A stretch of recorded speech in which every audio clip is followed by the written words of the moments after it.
নমস্কার, আমি অর্থি। অল্প করে গল্প নতুন একটি ব্লগে তোমাদের স্বাগত।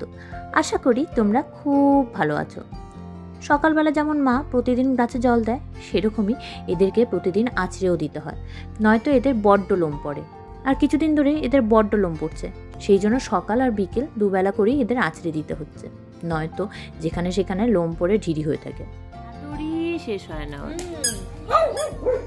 চেরিকে চিরুনি করতে হলে চেরির আদরই শেষ হয় না। ওর সম্পূর্ণ আদর খাওয়া শেষ হবে, তারপরেই ও চুপচাপ বসবে চিরুনি করার জন্য। চেরির চিরুনি হয়ে গেলে তারপর কনির আঁচড়ানো হয়ে গেলে তারপর শ্যাগি। এইভাবেই তিনজনকে ডেলি আঁচড়িয়ে দিতে হয়। তবে এরা তিনজন আঁচড়াতে বেশ ভালোও বাসে। দেখো, কনি নিজে নিজেই চলে আসলো। এই তিনজনের মধ্যে কনি হলো মায়ের সব থেকে প্রিয়, আর কনিও মাকে বড্ড ভালোবাসে। এদিকে আঁচড়ানোর পর্ব চলছে, অন্যদিকে ওমবাবু কিন্তু দুষ্টুমি করছে।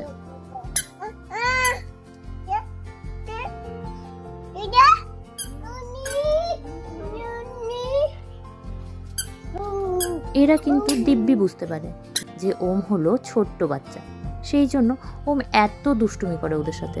ওম তো পারলে কনির উপর উঠে বসেই থাকে, কিন্তু এত দুষ্টুমি করার পরেও তারা কিন্তু একদমই বিরক্ত হয় না।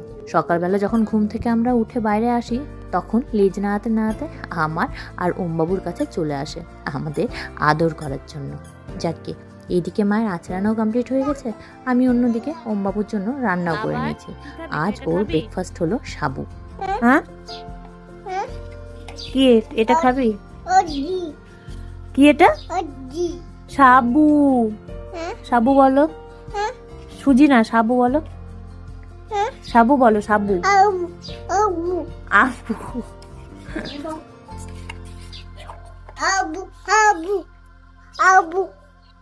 সাবু খাবি?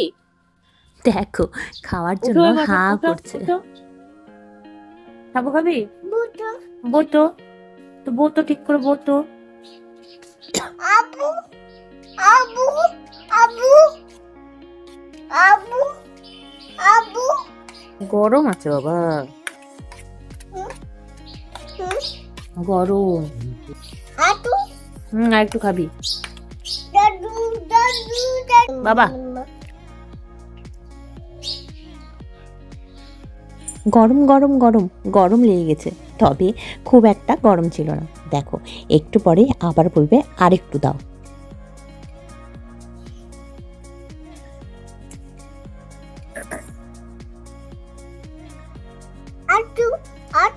আরো দাঁড়াও, ঠান্ডা করি, কুদি।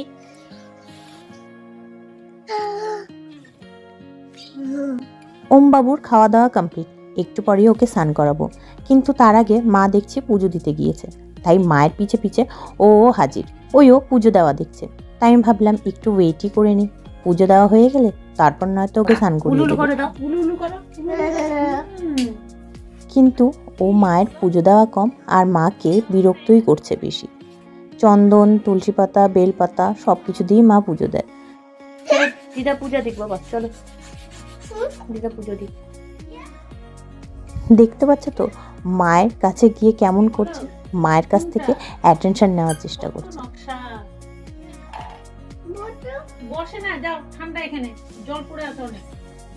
ওমবাবুকে তো অনেকবারই দেখিয়েছি তোমাদের, এবার আমাদের বাড়ির ঠাকুরও তোমাদের দেখাই। এ পাশে আছে লক্ষ্মী আর গণেশ ঠাকুরের মূর্তি, আর তার ঠিক অন্য পাশে আছে শিবলিঙ্গের মূর্তি। আমার মা বলে শিবলিঙ্গ বা শিব ঠাকুরকে অন্যান্য দেবদেবীর সাথে নাকি রাখা যায় না, সেই জন্য আলাদা জায়গাতেই রাখা হয়েছে শিবলিঙ্গকে। আজ বৃহস্পতিবার, আর বৃহস্পতিবারের দিন মায়ের পুজো দিতে একটু বেশি সময় লাগে। মা এখন মন দিয়ে পুজো দিচ্ছে, তবে আমার চোখে পড়লো মায়ের মাথায় এই গামছাটা। মা মাথায় গামছা দিয়ে কেন? মা বলল যে হাতের পাশে আর কিছুই পাচ্ছিলাম না, তাড়াহুড়ো করে গামছাটাই পেলাম, তাই গামছা এখন মাথায় দিয়েই পুজো দিচ্ছি। আর পুজো দেওয়ার সময় নাকি মাথায় কিছু দিতে হয়। যাকে মা এখন মনোযোগ দিয়ে পুজো দিচ্ছে, আমরা চলো মায়ের পুজো দেওয়া দেখি।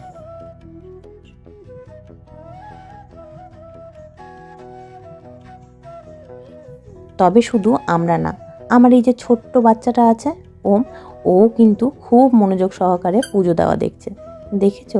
কিন্তু দুষ্টুমি বুদ্ধিগুলোও তো আছে, সেইগুলো আর যাবে কোথায়? সেই জন্য মায়ের সাথে মাঝে মাঝে দুষ্টুমি করছে। যাকগে, আমরা খাওয়া দাওয়া করে নিয়েছি, এবার মা গাছ লাগাতে বসেছে। আমার মা এক ফোঁটাও রেস্ট নেয় না, কোথায় থেকে যে এত এনার্জি পায়। সারাদিন কাজ করার পর, খাওয়া দাওয়া করার পর এই যে মায়ের এবার শখের কাজ শুরু হয়েছে। এইগুলো মায়ের খুবই শখের একটা কাজ। এইগুলোকে কি করবো আমার? এইগুলোকে কি করবো? এই যে রুট গুলো আছে, পাতলা রুট গুলো সব কেটে দেবে। এত এত এই গাছটা লম্বা করে একটু দেখাও তো।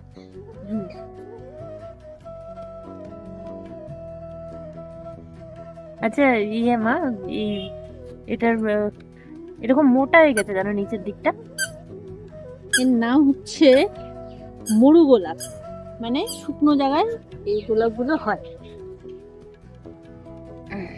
আর অল্প পরিমাণে জল লাগে, যেগুলোকে ফেব্রুয়ারি মাসের দিকে উঠাতে হয়। এখন এগুলোকে রুটগুলোকে কেটে দিব, পাতলা রুটগুলোকে কেটে দিয়ে এগুলোকে কয়দিন শুকনো জায়গায় রেখে দিব, 5-6 দিন রেখে দিয়ে তারপরে আবার নতুন করে লাগাবো, তাহলে এরকম মোটা হয়ে যাবে। কি আশ্চর্যের বিষয় না যে গাছগুলোকে প্রত্যেক বছর টব থেকে উঠিয়ে তার রুট কেটে আবার শুকিয়ে তারপর আবার লাগানো। এরকম মা একটা অলরেডি করে রেখেছে, এই যে এই গাছটা রুট কাটটা দেখে মনে হচ্ছে কোনো মানুষের আকৃতির গাছ। এই দেখ, মনে হচ্ছে না মানুষের মতন। এই গাছটার বয়স প্রায় 4 বছর। 4 বছরে এর কাণ্ডটা যথেষ্ট মোটা হয়েছে। আমরা গাছ লাগানো দেখছি, হঠাৎ করে দেখছি ওমবাবু আমাকে ডাকতে শুরু করলো। দেখি কি হয়েছে। কোথায় যাচ্ছিস? কোথায় যাচ্ছিস?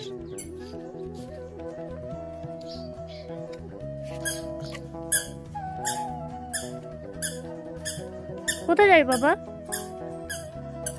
পটি বলবি চল। গাছ লাগাতে লাগাতেই ওমবাবুর পেয়ে গেছিল পটি। যদিও পটি পেয়ে গেছিল এটা বলা ঠিক না, কিন্তু ডেলি ব্লগে এটা তো বলাই যেতে পারে। চলো আবার গাছ লাগানো দেখা শুরু করি। এই উপরের দিকগুলো নীল নীল কেন? এটা ফাঙ্গিসাইড লাগে। ফাঙ্গিসাইড হলো এক ধরনের কেমিক্যাল যা ফাঙ্গিসাইড? গাছের কাটা অংশে দিয়ে দিতে হয়। যেমন আমাদের ডেটল যেমন কাটা অংশে দিলে সেই জায়গায় ফাঙ্গাস বা কোনো ব্যাকটেরিয়া অ্যাটাক করে না, ঠিক সেরকমই ওদেরও কাটা জায়গায় যদি ফাঙ্গিসাইড লাগানো হয় সেখানেও কোনো ব্যাকটেরিয়া বা ফাঙ্গাস কোনো কিছু ধরবে না। সেই জন্যই ওই কেমিক্যালগুলো দেওয়া। এত কিছু যে মা জানলো কি করে, সব কিছু শুনে আমিই অবাক। লোকের দেখে দেখে। কোন লোককে দেখেছ? নার্সিং বেলাতে এটাকে দেখে মনে হচ্ছে এই ছোটটা হাত আর এই দুটো পা আর এটা বডি, খালি মাথাটাই নেই।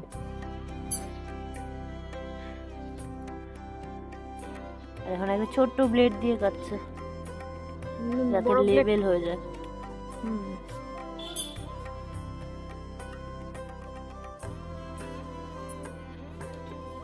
আর এদিকে কি করছে এই টবগুলোকে নিয়ে? কি করছো? কি করছো?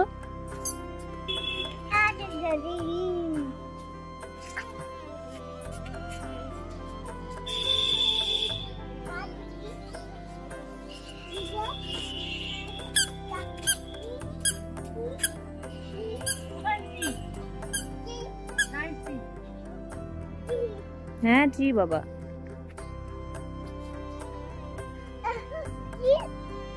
এটাও ট্রি। ফু দিচ্ছিস ট্রির মধ্যে? এই ফুলটার কালারটা কি সুন্দর, একদম লাল টকটকা।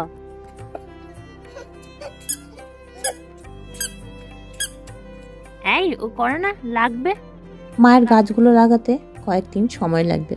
যাকে আপাতত ভিডিওটি আমি এখানেই সমাপ্ত করছি। ভিডিওটি ভালো লেগে থাকলে লাইক, কমেন্ট, সাবস্ক্রাইব অবশ্যই অবশ্যই অবশ্যই করো। দেখা হচ্ছে আবার নতুন একটি ব্লগে। Thank you.